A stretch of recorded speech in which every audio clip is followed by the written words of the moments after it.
Welcome to Free Thoughts. I'm Aaron Powell. And I'm Trevor Burrus. Our guest today is Jason Brennan. He's the Robert J. and Elizabeth Flanagan Family Professor of Strategy, Economics, Ethics, and Public Policy at the McDonough School of Business and Professor of Philosophy at Georgetown University. Today we're talking about his new book, When All Else Fails, The Ethics of Resistance to State Injustice. Welcome back to Free Thoughts, Jay. Thanks for having me again.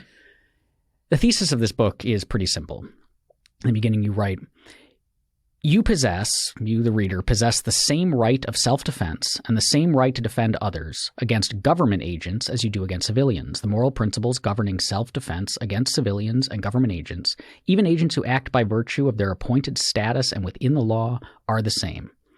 So this strikes me as so true as to border on axiomatic. Like, you almost don't need any other discussion. So thank you for listening. This has been Free Thoughts. There we go. We're done. Yeah. But why write a whole book of this for something that's just like, well, yeah. Yeah, absolutely. Well, the kind of people who would be in the room right now are the kind of people to whom that seems like an obvious truth. I think a motivation behind libertarian thinking is a sort of natural tendency to believe that human beings are the same. They have the same moral rights, the same duties all over, no matter who they are, no matter which position they occupy in society, and that when we create a national border, that doesn't magically change things. When we create a government agency, that doesn't magically change things. But for most normal people, it does. Like, we're weirdos, and for normal people, that does make a difference. Normal people think that if a police officer is using excessive force against you, so if they're arresting you for excessive speeding and they use too much force against you and they're like threatening your life, that's regrettable. Maybe that person should be punished, but you absolutely cannot resist, or only in incredibly extreme circumstances could you resist. So they do think that there's a difference. So this book is, in a sense, starting with the common sense idea of the right of self-defense and the right to defend others that most people have, and then asking, is there any reason to make the rules more restrictive when it comes to government agents? And I argue at the end there isn't. I think most people would probably agree resisting the Nazis was a virtuous act, right? But that is maybe because Nazi government was seen as illegitimate. So does it matter what our perception of the legitimacy of the regime itself is, that totalitarian dictatorships or coups or whatever, banana republics, something like this, you can resist them because they're really just thugs, but not in America. America, we have a constitution and we ratified it and we live under a set of laws. Yeah, they think that the type of regime you're under makes a difference. So most people believe, I actually, one of the things that inspired this was a quotation by Andrew Altman and Kit Wellman, where they said, surely it would have been okay for someone to assassinate Stalin in the 1930s. And I read that and I immediately thought, okay, well, that's true of Stalin. Would it be true of, say, Andrew Jackson during the Trail of Tears? When we have the genocidal forced relocation of Native Americans, could you just show up and kill the army as they're shoot the army as they're doing that? If you have a person about to, engage in some sort of horrible injustice with regard to war, can you use violence against them? If it were during World War II, if you could show up and free people from a Japanese internment camp at the expense of killing some American soldiers, is that okay? And people do tend to think the fact that the regime might overall be legitimate and overall be democratic somehow immunizes their agents in a way that non-democratic regimes are not immunized. Is that you're saying? And that's not true at all. I mean, I disagree. Is a totalitarian less legitimate than a democracy? Well, I mean, even as a person who, down in my heart, I'm very sympathetic to anarchism. I think it's a good research project and that anarchy works better than people think.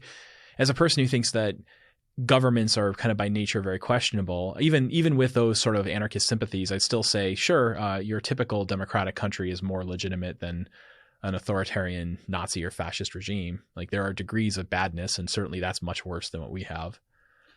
Looking back, so these questions about would it be okay to assassinate this person, would it be okay to stop this thing, are all backwards looking. Like, would it be okay to have killed Stalin? Yes. Should you go back in time and kill Hitler? Yes, because we know what happened. Yes. But is that a part of it? Like, you could look back and say, well, Andrew Jackson did these terrible things, and so we know in retrospect that he was really bad, and so it would be okay because we kind of know the totality of it. But I wonder how much that thinking changes kind of on the ground. That part of the problem is when you're there in the moment, you don't know the full scope of it, but B, you don't have kind of the backward looking, like, we can see that this was really evil all along. Yeah. Well, if anything, I end up saying in the book, it's actually less obvious that you can kill Stalin than it is that you could kill Andrew Jackson, because when you kill a murderous dictator of a totalitarian regime, the response from the regime is often incredibly horrible, a massive terror scare. So someone, Fanny Kaplan, tried to kill not John Lennon, the other Lenin, the more evil Lenin, tried to kill Vladimir Lenin. Ulyanov, yes. Yeah, sorry, I was listening to Beatles on the way here. Tried to kill Vladimir Lenin, and she failed, and then his response was to engage in a massive terror purge and hurt lots and lots of people. Empirically speaking, assassination in democratic governments does not lead to that kind of backlash and that kind of retaliation. But there's an important question here about uncertainty, because in the heat of the moment, when these situations are taking place, you don't have all the facts. You don't know what the consequences are, and you're also often uncertain about exactly what is occurring. But the interesting thing is that if you look at English common law, the common law of self-defense that's developed over not thousands, but over 1,000 years of testing people's moral intuition, and you take people's common sense views about self-defense and defense against others in civilian cases, there's already stuff about uncertainty that's built in. So a case that I like to use from a law book, you probably had to study this in law school. I had to look it up for writing this. There's this case where one thug is kind of pushing around another person, his victim, and the victim is scared for his life, and the thug reaches into his pocket. And at that point, the victim is armed, and he pulls out a gun and shoots the thug. Turns out the thug was not reaching for a gun or a weapon. He was reaching for a pack of cigarettes. This goes to court, and the court says, nope, that's justifiable self-defense because it was reasonable for you. In fact, reasonable is too strict of a standard here, but it was justifiable for you to believe that you were in danger of imminent harm, that he was reaching for a weapon, and the uncertainty, the danger of the uncertainty should fall upon the perpetrator. The person who's initiating the danger is the person who has to bear the consequences and the costs and the risks. So that's how common sense moral thinking works. I don't think there's going to be an exception for government agents when they're acting badly too. So by this idea, let's say you were getting hassled by the cops and they were being extremely violent towards you and you were worried that they might shoot you. And so the cop goes to grab something from his belt and you think that he's grabbing his gun and you shoot him. Is that justifiable self-defense then? Is it an analogous situation? Yeah, I mean, if they've been at the point of really beating the crap out of you and you think that you are reasonably in fear of your life and they do something like that where they think, you're like, it's reasonable for you to think this guy might be trying to shoot me or kill me right now, then yeah, I think it's justifiable self-defense. Now, when I say that would be justified, keep in mind, the law is not going to agree. The law has now carved up a number of exceptions for, as far as the law goes, yes, government agents have special immunity against self-defense. If you do this, they will send a SWAT team to kill you. It's very imprudent for you to do it. So many of these recommendations we're talking about, is it morally wrong to do so? And I'm like, no, you don't owe it to the cop. You have the moral right to engage in this, but it might often be prudent not to. So just as an analogy to sort of see that, imagine that it's back in high school and I'm just a terrible bully and I come up to you and I start picking on you and I'm like, I'm going to beat you up and take your lunch money. And you start responding and like defending yourself. And then I make a credible threat. And I say, Trevor, if you defend yourself against me, then I'm going to beat up 6 more people. Right. So therefore you can't defend yourself. Or if you say, oh, if you defend yourself against me right now, then I'm going to come back in an hour and with a baseball bat and beat the crap out of you. Well, in light of those credible threats, it might be imprudent and rational for you not to defend yourself, but it's not clear it changes the moral calculus. It would be weird for you to say, well, I owe it to him not to beat him up or not to fight back because he's so good at retaliating. I'm going to take a step back because I feel we've kind of jumped ahead a bit in We're already the conversation. Talking about killing police officers. But, yes, let's go back a little bit. So your thesis is that when moral principles would say it's okay to engage in self-defense or defense of others against civilians, it's also okay in similar circumstances to do it against or to agents of the state. What are these moral principles? Yeah, so the chapter 2 is all about this, and I just kind of give a sketch of like what the common sense view is of self-defense. There are details of this theory that people dispute, but the broad theory pretty much everyone accepts. If you're not a radical pacifist, this is what view you probably have. It's permissible for a defender to defend himself or others against an assailant, an attacker, when the assailant or the attacker is about to commit severe harm or severely violate someone's rights or severely hurt them, and using some sort of defensive action such as lying, destruction of property, or violent self-defense is necessary to stop the person from doing that. And then the questions are things like, well, how much justification do you have to have for your belief? What exactly counts as severe enough harm? What counts as the proportional response?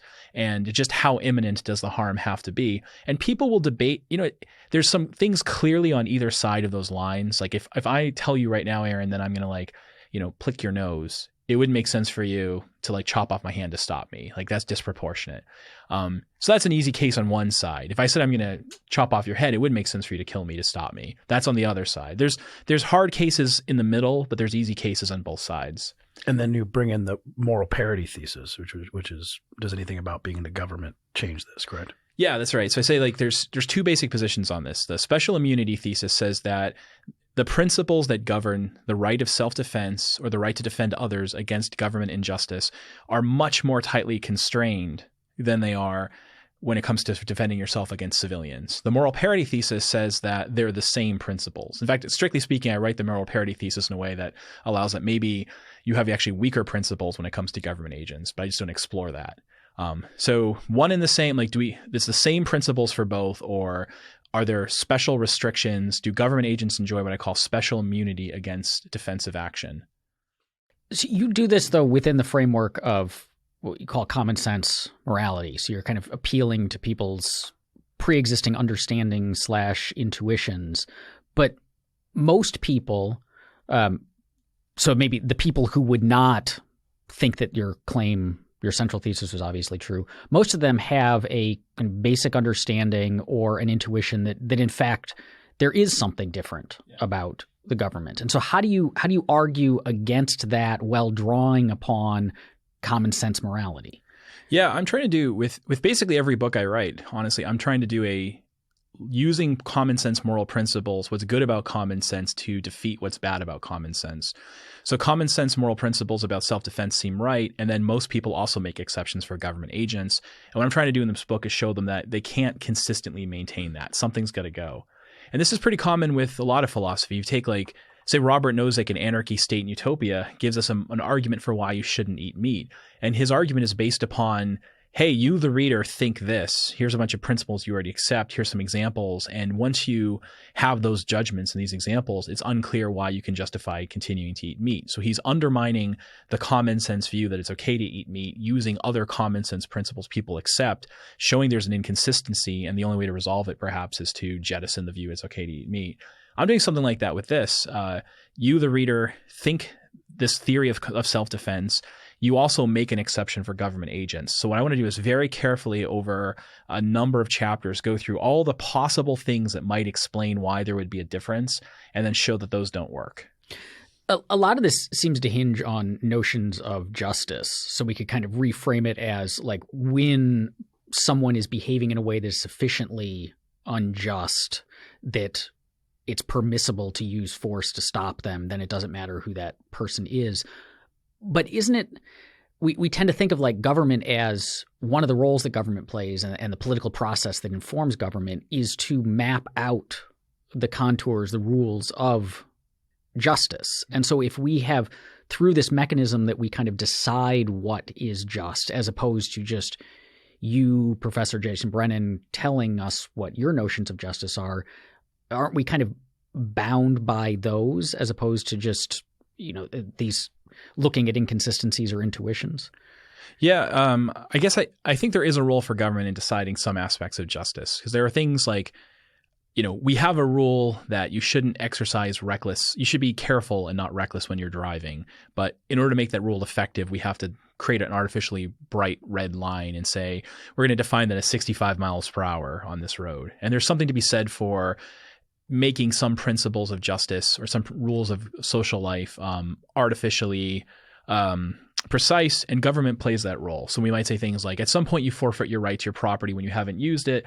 How long does that take? We're just going to say 30 years. And maybe certain political mechanisms are good for coming up with a way to settle that.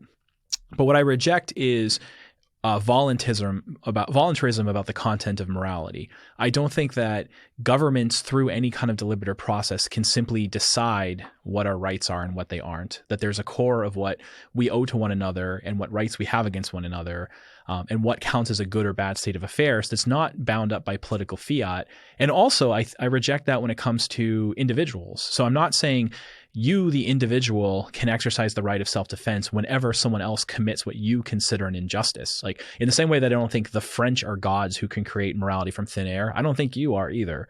So rather I'm saying when there's a violation of the rights that people in fact have, that's when you can do it.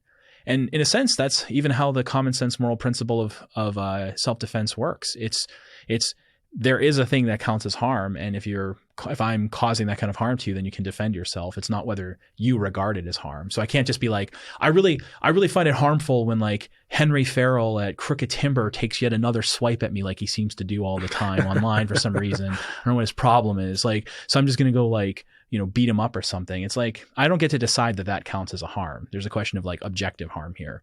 And I think at the end of the day, moral theory is going to have to work that way. If it's just whatever we decide, then morality is basically bullshit and we should give it up.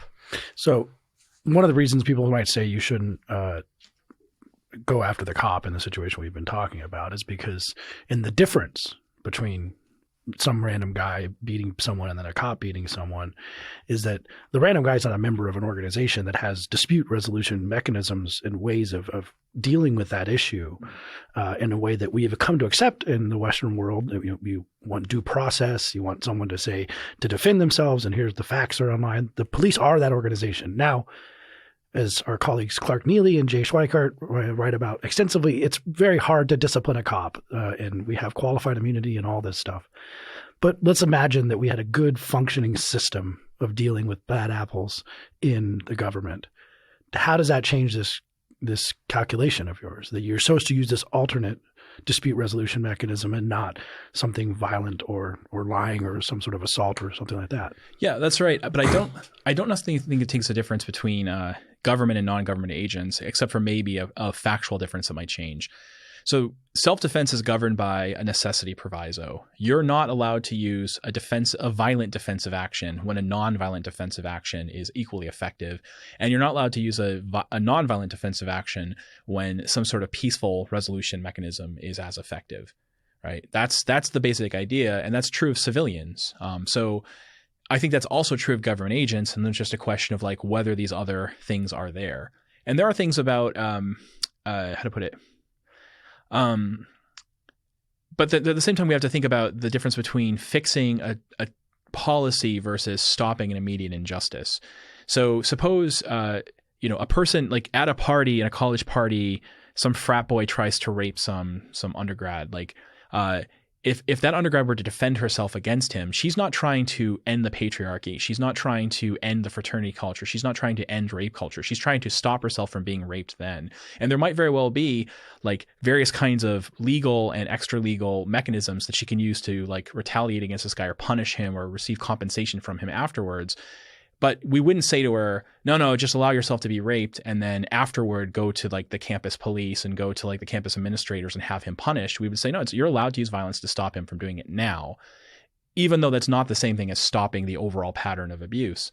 I think it's the same thing with cops. If a cop is, or any other government agent, if a government agent is doing something immoral right now that's going to hurt you, violate your rights or violate someone else's rights, you acting to stop them is about stopping that immediate injustice. It's not about trying to fix the problem, the bigger problem, the fact that this keeps happening.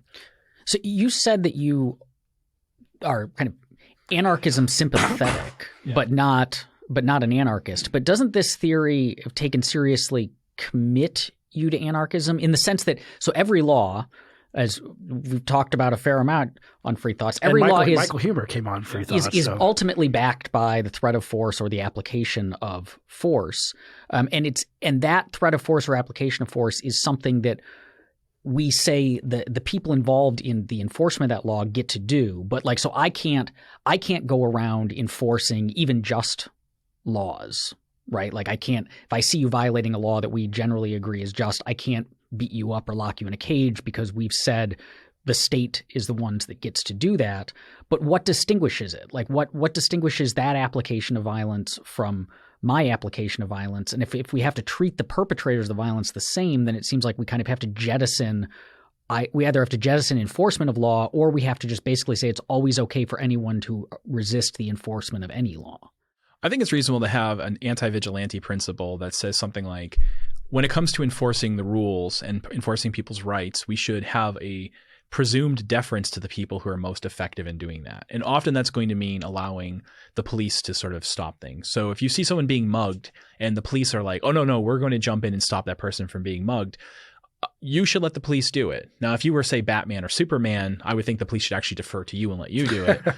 But if you're a normal person who doesn't have superpowers, then I guess Batman doesn't either. But you're not like awesome like Batman. You should let the police do it. So there is a reason to defer to the more effective agent when it comes to fixing problems. And that's true not just of that's not just with regards to, say, like enforcing rights, but if I'm at Walmart or something and like someone starts choking and I'm like, don't worry, everyone, I'm a doctor, and someone says, yeah, but I'm a medical doctor, I'm going to help the person.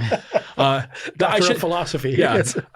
I'm a real doctor. He's a medical doctor. I defer to the medical doctor because they have the greater ability to deal with it. So deference in that case, I think, is not inherently a problem. And now, on the other hand, if the police are the ones mugging you, I think that makes a difference. And if the police say they're not going to stop the mugging, that makes a difference too. So this book does not require an anarchist position. In fact, I without getting maybe too much into the details of it, I argue in I think chapter 3 of the book that I could grant the position that governments have the moral permission to do anything they want, and it would still be compatible with the conclusion of this book. Because there's an ambiguity between two special powers that governments people believe governments have. I think powers are legitimacy and authority. Humor uses slightly different words than that.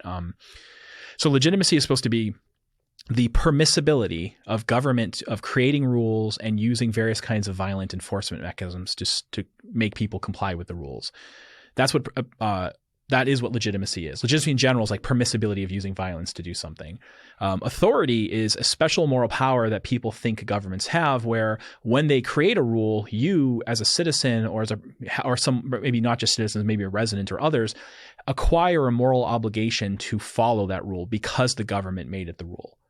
So authority would be like if I say, you guys don't murder anyone, you shouldn't murder anyone, but you don't have to murder someone because I said so. You just have a pre-existing obligation. When the U.S. government says, don't drive more than 65 miles an hour on this road, people think you acquire an obligation not to do that because they said that. If they'd said 66, it would have been 66. If they said 40, it would be 40. So the thing that's actually of interest here is not legitimacy. Legitimacy is the power that establishes whether we should have a government or not. Is it permissible for this thing to exist? Is it permissible to create rules and enforce them? Authority is the thing that binds you as a citizen or a resident that makes you have to comply with the law. And as far as I can tell, reading the literature on authority and legitimacy right now, it's not really clear there's any philosophers are kind of puzzled whether there's any real duty to obey the law per se, but most of them think that governments are legitimate. If that sounds puzzling, if you think, well, how could a government be legitimate but not authoritative? Imagine like a boxing match. You and I decide to have a boxing match. In that thing, we both have permission to punch each other, but we don't have authority to punch each other, meaning that when I try to punch you, you're allowed to resist or duck out of the way and vice versa. So I'm not saying that I'm even sticking to the position that governments lack authority. Maybe they do have authority, and like when they require you to go to jury duty, you have to go. When they say pay your taxes, at least up until a certain point, you have to pay them. Maybe you should comply with certain regulations. But what the person who believes in government authority has to do, the burden that they have, and which no one has discharged in the past 2,500 years, is establish that governments don't simply have the authority to make you pay taxes, to make you drive a certain limit, to maybe you comply with certain reasonable regulations, but they have specifically the authority to commit severe injustice, the very injustice that were a civilian to do it, you would think it's permissible to defend yourself. And no one has even attempted to defend that. In going off of Aaron's question with anarchy, which you could push it to anarchy, and I understand your answer, but it seems that you could resist a bunch of things that the government does under this rule. So I don't know how much of my taxes contribute to bombs that are killing kids in Yemen, but let's say they itemize my tax receipt, which would be great. Here's $275. This is going to bombs killing, being given to the Saudi government and killing kids. extreme injustice.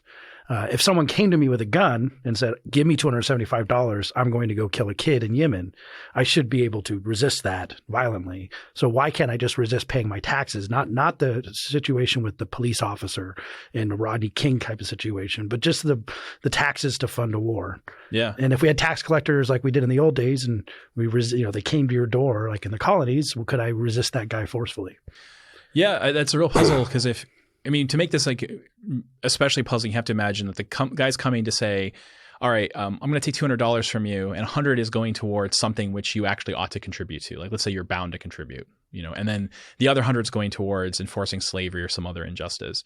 Can you resist him? Or are you allowed to like resist him and say, okay, I'm going to make sure that I pay my $100 to the good thing, but not. Yeah, I think in that situation, like you would have the permission, it would be permissible, though imprudent, to resist paying for those taxes. And, if Thoreau's civil disobedience book, that's why he was in jail. He said, I'm not paying for the Mexican-American War. I'm not paying to enforce slavery in the South. And they said, yeah, you are. And they threw him in jail. But I think he was right. So tax evasion if you could do targeted tax evasion where you somehow manage to pay only the taxes that go towards the good things and you don't pay for any of the government evil, then that's permissible in my view. But then you have this problem that everyone's going to be doing it and they all have their own view of what's evil or not. And then we have a chaos that results from this. And well, there's this kind of claim about this thesis where, I'm saying it's permissible to do this under certain circumstances. I'm not thereby saying it's permissible for you to do it when you believe you're in those circumstances. I'm saying it's permissible to do it when you are in fact in those circumstances. Every moral theory has that, right? It's like common sense moral thinking is the same way. This is permissible when you're in this situation. It's not permissible when you're not in this situation. And then there's a problem of real people actually living up to that and people make a mistake. It's true of football. It's true of guitar. It's true of anything that has any normativity of it.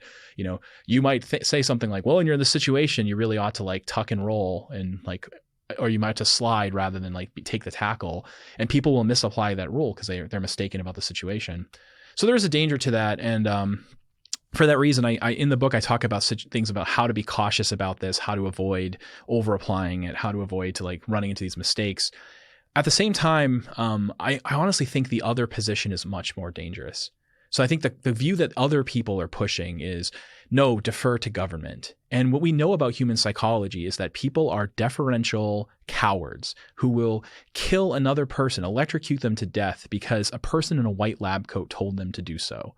We know that most people, if a guard comes to them and says, we need you to lock up these Japanese people and we need you to exterminate this Native American tribe and we need you to gas these Jews, their reaction is absolutely, and they'll do it, right? And they might feel a bit bad about it and have some nightmares later, but they do it. So I think if anything, people are like, oh, this thesis is really dangerous. You can't spread that. I'm like, oh, no. Given human history and given the predilection towards conformity that we know about human beings, the other view that says you should defer to government agencies is incredibly dangerous and people should really stop advertising that position. But doesn't that conformity potentially push us in too far in the opposite direction in that you can point to these instances of people following orders that were catastrophic. And so killing the Jews or, dropping the bombs on the children or whatever else that we would think like it would be better had they resisted. But by and large, like you look around the U.S., that we are as a people very deferential to authority. And some people seem to be very, very deferential to the point where even if you say anything kind of mean about authority, you're, anti-American or whatever else. But we seem to be doing like, okay, there are instances of brutality. There are instances of people doing, but on the whole, the government seems to treat us reasonably okay. And if you're right and people kind of operationalize your thesis and we develop a culture of the conformity would lead to a culture of let's all just kind of resist when we think it violates these moral principles. When it does in fact violate the moral principles. But I mean, when it does, and people can only operate on when they think it does. They can't actually operate on when it does because those kind of are indistinguishable in their minds. But that a society where everyone was resisting all the time would be potentially non-functional in a much worse way than like our generally happy, deferential to authority world. I mean, maybe that's an empirical question, like what would happen as a result. I mean, I suspect if I did, because what you're almost asking me to imagine is something like I wave my magic wand and all of the citizens suddenly accept the thesis of this book and act in accordance with it, or what they think is in accordance with it. And then the government agents continuing act exactly the way that they have, and they don't believe this. Because if we really were to imagine everyone believing this, then we'd have a lot of like, well, rather than you having to resist the police officer for him trying to throw you in jail for marijuana, he just doesn't throw you. He just lets you go because he knows it's a bad law. He doesn't enforce the law. So in a sense, universalizing this thesis, I think, leads to not more resistance to state injustice, but less state injustice for there to resist in the first place. And really, the second half of the book is all about, okay, maybe generally citizens don't have an obligation to defer to government agents, but what if you are a government agent? Do you have an obligation to go along with injustice because you've accepted a certain role? And I think the answer for that is also no. Did Kim Davis act legitimately? She was the one who refused to issue marriage licenses on her religious convictions as a county clerk, and I think in Kentucky. That was, she would sit here and say, my common sense morality is that homosexuality is a sin, and presume she would say this. Yeah. And gay marriage is an abomination, and the Supreme Court can't make me do this. I mean, she made a mistake because it's not, in fact, an abomination. And that's the problem with all moral principles, every set of rules, that people will misapply them. It doesn't mean the principles are wrong. It's just a problem with like the people misapplying them.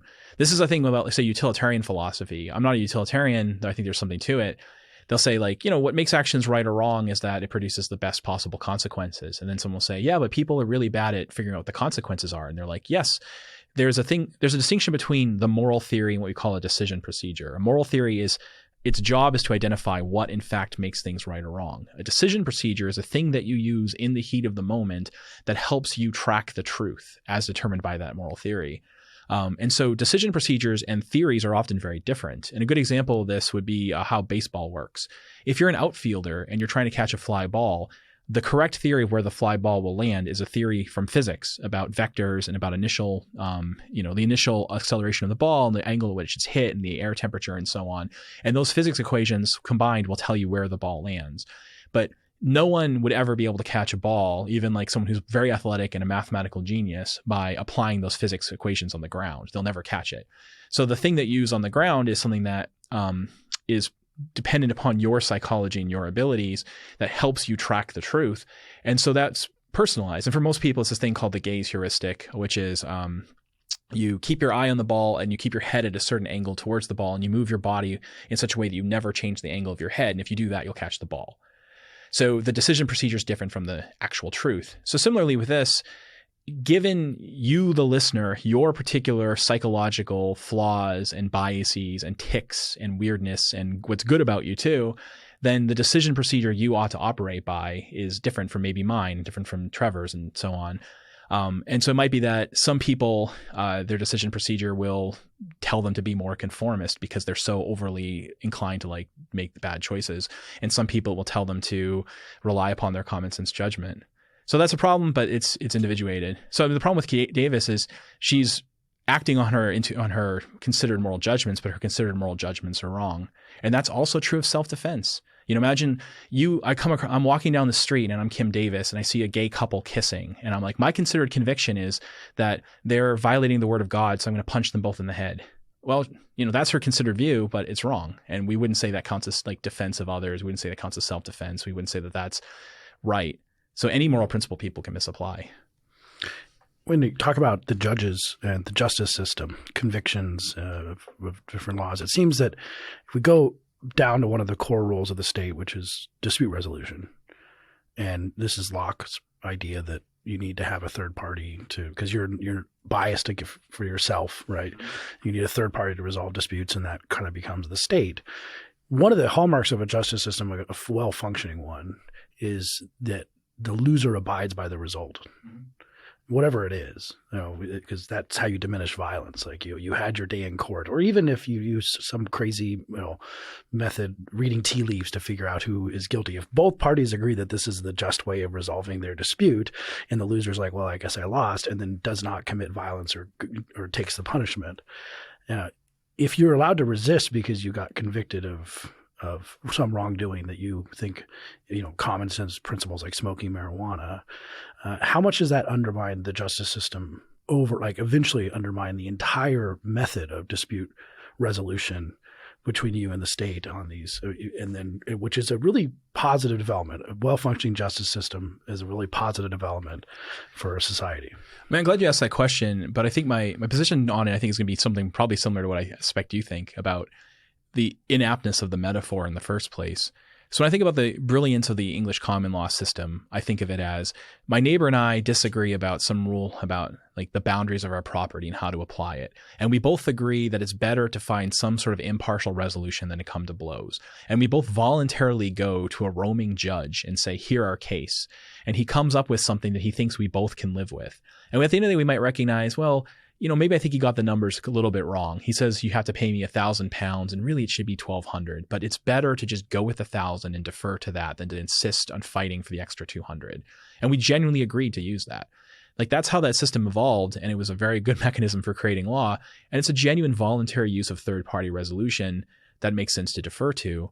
When you're talking about laws about, say, criminalizing marijuana, I think I wouldn't describe the democratic process that lead to that at all as being anything like this kind of consensual use of third-party arbitration. I would see it as simply, I'm born in a certain area, I don't have the right to live anywhere else, and a bunch of people are going to impose their view of like more right and wrong upon me. And when they get it wrong, they don't get to, like, when they make a mistake and impose the wrong things upon me, they don't get to ruin my life over it.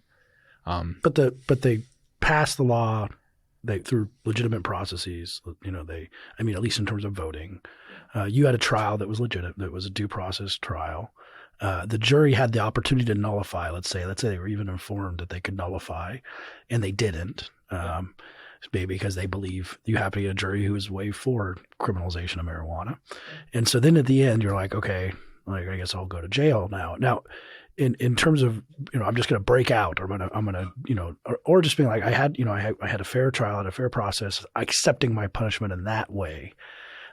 Don't we need people to do that on some level? Socrates drinking the hemlock. Exactly. Yeah. Don't we need people to do that? No, I don't think we do. I can see why people would defer, but first of all, I don't think the democratic process is this like a legitimate process that has a tendency to create good law. But we can get into. We already had that. We already had that we'll discussion. Put that episode up in the show notes. But let's say we had like a trial, and let's say that during the trial, it's for a thing. If it's for the kind of thing that just shouldn't be a crime in the first place, and they honestly believe it, then it's like, look, they're not necessarily awful people for believing that, but they don't get to hurt me just because they made a mistake. Like that's on them.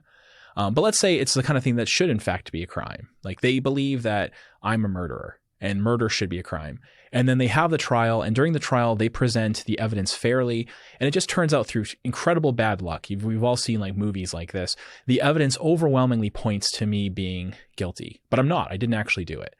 But it's the kind of thing that should be punished, and it's reasonable for them to think that I was guilty. In fact, it's like, they'd be unjustified in thinking I'm not guilty because the evidence is so strong. It just turns out I was like, it's wrong. So then they throw me in jail. In that situation, I would regard the people who have put me in jail, the guards holding me, as what we would call innocent aggressors in philosophy. Innocent aggressors are people who when they're acting, they haven't, in a sense, done anything morally wrong. They sincerely and justifiably believe that they're defending themselves against you. They justifiably think that it's right to use violence against you, but they're mistaken. And then the norms about that are a little bit more complicated because you have to take their welfare into account, not just your own. You don't treat them the same way that you treat perpetrators of injustice. And that's from just war theory, like in general. Like you treat innocent aggressors differently from genuine aggressors. So in that case, you might think about, if it turns out the only way I can free myself is by killing 15 cops and they're all innocent aggressors, then maybe you should just stay there because their welfare counts too. If the way that you can get out is by punching one cop once and you can run away and he'll be fine, then maybe you should break free. But that's because they're innocent in this case. Now, if they're like, no, you're Alan Turing and we're going to chemically castrate you because we just all believe that homosexuality is an abomination, then Alan Turing should be like, go out guns blazing. I mean, morally speaking, he can go out guns blazing. Like no one should do that to him. Prudentially, it would be a bad idea to do it, but morally, he's okay. So it seems like we can think of one of the roles that government agents play in this kind of enforcement thing as like the buck stops here in terms of judgment, because otherwise we might imagine a situation where, say, I see some cops beating up a guy, and I rush in to defend him because in my considered judgment, it looks like they are behaving in a radically unjust way towards him. So I have a right to defend him. So I do that. But then someone sees me defending against those cops, like attack. So now I'm attacking cops. And so they're like, well, here's a guy who's aggressing against cops. I'm going to go and defend the cops. And we can just like keep going because all of us are acting on information that none of the rest of them have. Or even so that the example of, you see the person fighting against the cops and it's because he was convicted of murder and all of the evidence made it look like he was guilty, but he knows that he was not guilty, but no one else can possibly know that. I mean, almost by definition, because all of the evidence makes it look like he's guilty. And so you end up with this like infinite regress of people defending people based on their considered judgment that's the best they can do in the situation. Whereas if we say like, look, we just defer to we need someone who's like, no, their judgment kind of trumps. And sometimes it goes wrong. Sometimes they make the wrong choice or whatever, but that's what stops this kind of endless cycle of defense of others. Yeah. So two things about that. One is I really do think there's reasons. So there's like epistemic versus moral authority. Moral authority is when I say you have to do something, or if I make a claim I'm going to do something, you have to let me do it because I have power over you. Epistemic authority would be the idea that like, well, this person might know better and I should defer to them because if they're doing something, they probably know better. Like if I know that like, Trevor, you just always get things right. When it comes to morality, you always get the right answer. And we're walking down the street and you point to someone and say, you need to kill that person. Well, by hypothesis, I'm like, I have no idea why I should, but I know that since you always get things right, I really should. So I should defer to you because you know better. Not because it doesn't become right because you said so, but just somehow you track the truth. So sometimes with cops, it's like, if I walk across the street and I see two cops beating up somebody, and then I go on another street and I see two people in like black trench coats beating up somebody, it's rational for me to think those are different situations. Probably the person being beaten up the cops is more likely to have it coming than the other person, because even in the US where cops are incredibly violent compared to everywhere else, they're still overall pretty good and they're less likely to do that. But that said, so we have to take into account questions about when should I defer given the information I have, not necessarily that they have more moral authority, but there's the question of like, well, what are they doing? Do they know better than I do? That said, I think the regress problem we're talking about exists with civilian injustice. In fact, when you were talking about that, I thought of like a situation back in like 6th grade. So I have like I think a 23-1 record when it comes to fistfights, right? And I don't remember most of the kids that I had fights with in middle school, except for that guy who won. So there's this kid named Eric. He was, to my self-defense, I think I was 11 and he was like 14 or almost 15. He'd been like held back in school a couple years. He's really big. I'd like a rematch now. I think I could take him now. But he like one day I like bumped into him and he's like, I'm going to kick your ass at the bus stop. Like, and he did. And I fought back hard, but he was winning. And then like my brother jumped in and grabbed him to like stop him. And then as this happens, like we're like pushing him off, the guy in the house nearby saw that and he sees it and he sees two people attacking one guy. So he comes running out and like grabs Matt and me off of him so it's the same regress problem. Like, and I'm like, what's going on there? Look, it was right for me to defend myself against Eric. And it was also permissible for that guy to defend Eric against the two of us, because given the information he had in the heat of the moment, that was his best judgment about what to do. And if he kept holding me back and Eric kept punching me, it'd be reasonable for me to like punch that guy in the face to stop Eric from punching me. That kind of thing happens. That's too bad. But at the end of the day, the basic principle has to be like the person who is perpetrating the injustice is the one that the risks and costs of injustice should fall upon as much as possible. So yes, there are going to be cases where, if Obama says, I'm going to bomb this country tomorrow, or if, I would say Obama because I wouldn't trust Trump at all, but like someone like Obama who I thought was better, though, he did a lot of mass murder that wasn't justified. But if Obama says he's going to bomb a country tomorrow, I'm not going to treat that the same way as if you say you're going to bomb the country. I have more reason to think that Obama would have information that I don't have, which would give me reason to defer to him. But beyond that, I don't think there's any real difference. Yeah. What's your fist fight record, Aaron? I've never been in a fist fight. We can change that. We have Fight Club. Is that what we have? I think I'm 2-2. We have space in this room. Yeah, I think I'm 2-2 in my fist fight record. Snowden. Edward Snowden. lot of criticism. Some people think he's a hero. Some people think not. But also the idea of someone in that situation, not all the way at the top, but privy to a lot of information, leaking a bunch of stuff, but maybe not knowing everything about this, right? Or having a lower level army officer not know the whole plan. And so, but still using your common sense moral judgment, this is wrong, this is going to happen. Is it okay for people in those situations to perform seemingly immoral actions to stop, or to perform a violent action or a lying or some sort of thing like Snowden did to stop a seemingly immoral action? Yeah, I mean, again, you can make mistakes with that because there could be a case where if only you had more information, you would see why it's justified. And you have to make a judgment about how likely is it that the information you have is misleading. And that's true of common sense morality when it comes to civilians. It doesn't change if you're working as a whistleblower at IBM. Right? It's the same thing. I want to say whatever your view is, take that same exact situation and make it like Dow Chemicals. And whatever your view about self-defense is there, I want to say treat the government the same. The only difference comes down to the question of the reliability of the government. I maybe trust Dow Chemicals a little bit more than I trust the U.S. government, but so it goes. But Dow Chemical doesn't. It has one thing it does. It doesn't have the responsibilities of the U.S. government, especially on the international stage. And one of the criticisms of Snowden was that he did leak the sort of secret information about some of our agents overseas and some of the broader strategic goals that we were pursuing. And that, of course, you can imagine another hypothetical leaker who could seriously undermine beneficial government policies based on their knowledge of this immediate harm, and compounded by the fact that sometimes, and I think you would agree with this, the government does bad things for good reasons, right? I mean, you could send a missile to a house where there's kids or there's innocent people, but there's also an evil warlord, right? And right now we have them and we can send a Tomahawk missile and someone has to make the call about the collateral damage. And the bigger picture, it's better. But letting this person down low make that determination is not something that we could allow. Well, I can understand why, as a government official, you would want people to just defer to you if you think that you know better. I'm actually pretty suspicious of the track record with regard to collateral damage, where I would think they're like, oh no, yeah, we're killing 50 kids in this one terrorist, but overall that's better. Yeah, I think they often make the mistake, but sometimes in principle, it could work out like that. Yeah, and I would say like at that point, the agent in question, unless they have very good reason to think that the people in charge of them know better and would know why this is justified, that they should just refuse to do it. And then they might have to share that information with that person to get them to do it. I think the other principle of just deferring to the assumption that they know better has proven itself to be way too risky and dangerous a principle with a terrible track record.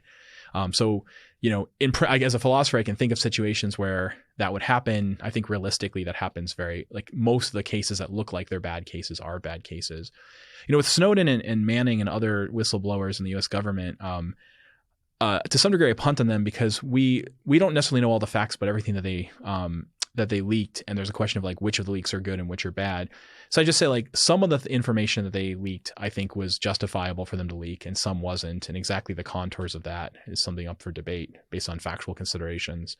But I think it is permissible for you to take a government agent job as a government agent with the intention of sabotaging some of the injustice from within. It's one of the positions I defend. So I think lying to certain people who are due to be lied to is okay. So if I know that the other thing that like the Cato Institute does besides like running podcasts and publishing books and writing white papers and so on, that when that's all over, you guys are also firebombing Tuvalu. And then I like come work for you as an AV assistant or something. And then you say, hey, what would you, I could like totally lie to your faces and just say that like, I'm going to go along with everything. And then like at night sneak in here and like undermine your, people think that population. Doing that with a business, like, infiltrated the cigarette companies or something to prove what they were doing. I think that Russell Crowe movie is kind of about that. Obviously the Nazis always are allowed. Isn't that Oskar Schindler did maintain party status, right? He was developing munitions and then sabotaging the munitions to make sure they wouldn't work. Exactly. Yeah. And everyone thinks that's heroic. So it goes back to your original question. Yeah, everyone thinks you can kill Stalin, but why not Andrew Jackson? Kind of. Yeah. When we had you in a while back to talk about your book Against Democracy, I think I asked a version of this question. So I'll ask it again. Given the number of people who tend to disagree with arguments that you frequently make, and the amount of pushback you get, what do you see as maybe the most interesting or most troubling counter argument to all of this? I think the troubling counter argument is not an in principle philosophical argument. I think it's like all the other stuff I just win when it comes to philosophy. It's 23-1 in fistfights. 23-1 in fistfights and 87-0 okay. when it comes to philosophy at this point. Yeah, I mean, the only paper I wrote that's wrong is when I said it was wrong at the beginning. I'm just like, this is interesting but wrong. We have a colleague who's described you as the Kanye West of philosephers. Is that a good thing? I don't know. Braggadocio with something to back it up. I mean, Kanye West is good, right? All right, fair enough. All right. Yeah. But I do think that as a person who writes for a popular, not just for a philosophical audience, but who writes and reaches a popular audience, that it is reasonable for people to worry about this getting misapplied and people using this to sort of like seem like Communist Party member being like, all right, I read this book and he's right. I'm going to like start firebombing the banks in Wall Street or something. And like every time I see a person in a suit, I'm going to shoot him in order to defend against injustice. Or it is true that people will use ideas like this to rationalize bad behavior. So if you say to somebody something like, in response to rights violations, then you were able to do X, then there are people who see rights violations everywhere. There are people who think that our having this discussion counts as a right violation and that it's permissible to use violence against us to stop us. So I think my worry about this book is not a philosophical one. It's that it's the danger of people misapplying it. But as I said before, I'm even more worried about the misapplication of all the people defending the other position. Thanks for listening. Free Thoughts is produced by Tess Terrible. If you enjoyed today's show, please rate and review us on iTunes. And if you'd like to learn more about libertarianism, find us on the web at www.libertarianism.org.